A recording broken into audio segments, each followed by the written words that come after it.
Bonjour chers tous, nous sommes le 30 mars 2026.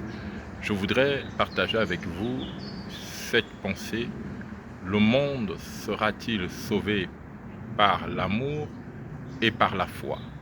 Qu'est-ce que j'entends par l'amour?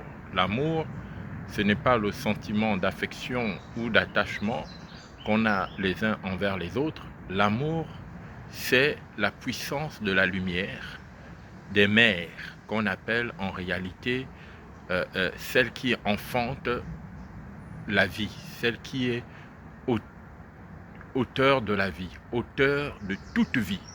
Et les mères seront-elles encore compatissantes, aimantes pour donner la vie? Ici, quand je parle de mère, je ne fais pas juste allusion au principe biologique de la vie, des mamans qui nous ont mis au monde, qu'on célèbre en mai, mais je parle ici du principe de la lumière qui jaillit.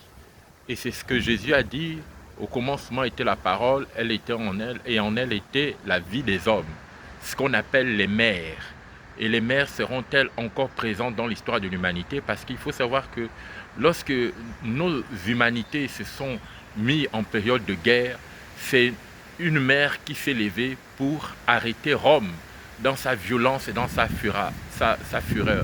Et même sans le savoir, c'est une mère qui s'est levée pour arrêter Hitler dans sa fureur. Et à chaque mouvement de guerre et à chaque civilisation, lorsqu'elle prend en fait des formes criminelles et cruelles, c'est une mère qui s'élève pour arrêter les Mayas. Elle s'est levée, elle a arrêté l'Empire Maya, elle a arrêté l'Empire grec, elle a arrêté l'Empire ottoman.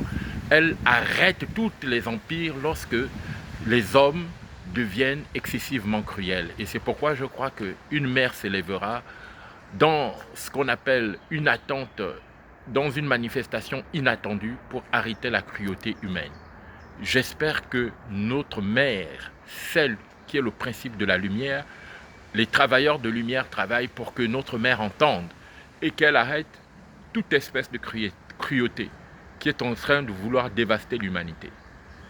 Belle journée, car les mères n'ont pas encore cessé de parler.